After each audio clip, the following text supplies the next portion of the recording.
Hi there, Sharon Horne-Ellstrom here. Welcome to Supersize You Annual Challenge. Today we are on the Z in Supersize. I'm making a cute little graphic as we go through this, and tomorrow will be the final day. But today we're talking about Z. What in our life framework, of the 9 areas of our life framework, starts with Z? Nothing, because none of them do. But we're using Z to represent easy communications. Easy, good, positive interactions with other human beings in the form of communication. This is one of those areas that I added to my personal life framework and my business life frameworks in 2020. I was getting some coaching in 2020 and 2021 on core skills that are just critical and important to just about every area and aspect of our life. And I'm like, that fits just perfectly with the 7-part life framework I share. Why would I not do and apply them to every area and aspect of my life and to my goal setting, annual planning, long-term legacy planning, goals, etc. So that's what I did. And then I'm like, oh, this is so amazing. I'm going to teach other people to do the same thing. So communication is always been important, right? Nothing happens unless we have the ability to communicate, first and foremost with ourselves through different ways of communicating with ourselves, self-talk. All the people that think that they don't have a voice and a narrative going on in their head all the time, and that it's like some form of mental illness. Guess what? We all have that. We all have that, hopefully, that still, calm, rational, beautiful, unique, human, delightful, divine voice within us, keeping us on the path of what is right for us.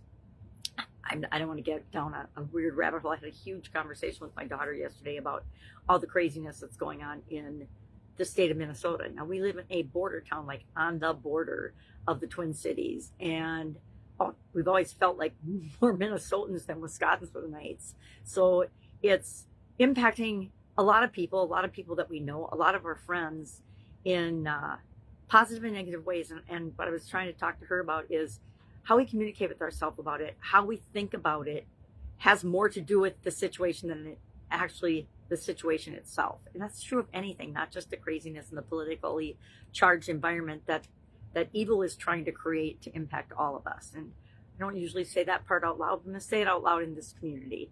We need to stand up for our humanity, what's right and good for us as a human being. And to be honest, none of it has anything to do with me personally. None of it. And so I am choosing not to participate. A lot of times, one of the biggest lessons I learned from my sudden cardiac arrest was choose what to and what not to participate in.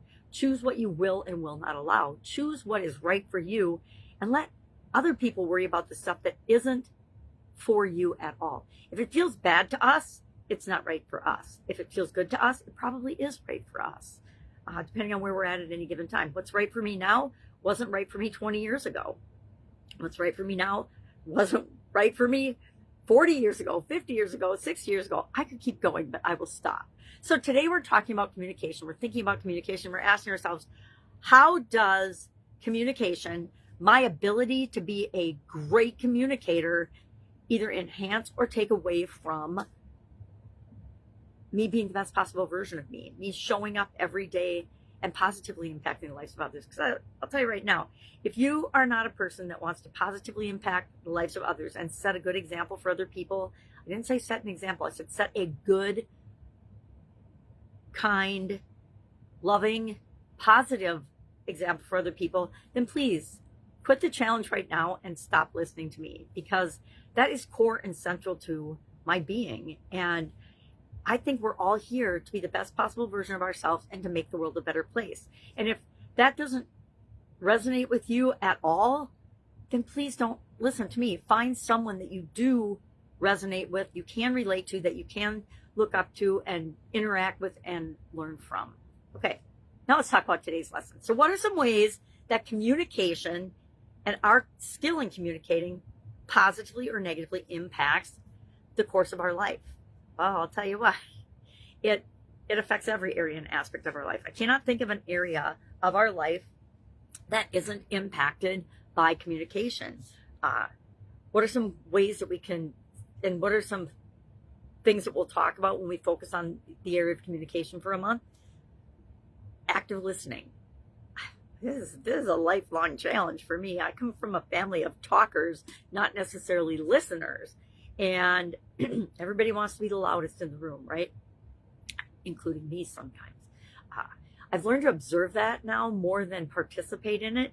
And it's fascinating to sometimes just be present and watch what's going on around you, paying attention to the words people are using, their body language. Body language and nonverbals is something we'll talk about with respect to communication. Because if we have the ability to pay attention to what people are saying to us, even via Zoom or even via tone and voice inflection and the words that people are choosing to use, we know if it's a fit for us, if they're right for us and we're right for them or not, in every area and aspect of our life. You know, it'll help us to decide whether to be involved with an organization or not, whether to belong to a church or not, etc. It's all communicated. The essence of what an organization is communicated non-verbally and on purpose to show us exactly what it is. And if we're able to see it, we will get much further in our business and in our lives and in every area and aspect of our lives. It helps us, we'll work on expanding our vocabulary. I am finding that the more AI that is out there, the weirder the vocabulary. I actually asked ChatGPT yesterday what something meant because it kept using it. And I was like, I think I know what this is, but I want to know what you think this is and how you are applying it to the question that I asked you earlier, because I get it. It's exactly what I want to do, but I didn't know there was a word for it. Mainly it's streamlining my processes, but they call it something totally different. And then other things that I like to do when it comes to every area and aspect of my life is to reflect, be present, pay attention to what's going on, and then respond to the best of my ability instead of reacting. And then later, you know, unwind that situation and say, okay, well, why did that conversation go so well as why did this other conversation with another person go so terribly wrong so fast, right? So we want to look at communication, all the different forms of communication we'll dive deep into. But what I want you to do today is just think about and jot down a couple of ways that your ability to communicate or your inability to communicate your needs, your boundaries, your expectations impacts you as a human being. Share at least one in the comments below, or at least write that you've done it, because it's a foundational skill. If we don't have the ability to communicate, and we're all differently, we might not communicate with words or writing or reading. We might communicate with symbols and artwork and different creative outlets that help us to communicate what we stand for, who we are, what's important to us, etc. So this can be a really fun month. I always think communication is such a powerful month because every time I focus on it for a month personally, my communication levels up, and that's what I'm looking for. All right, any questions about this? Hit me up. Otherwise, go out, make it an amazing day, and I will, of course, be staying warm and cozy because it's so cold and freezing in my neck of the woods. Have a great day. If I can help you, ask. Otherwise, I will be with you tomorrow. Bye.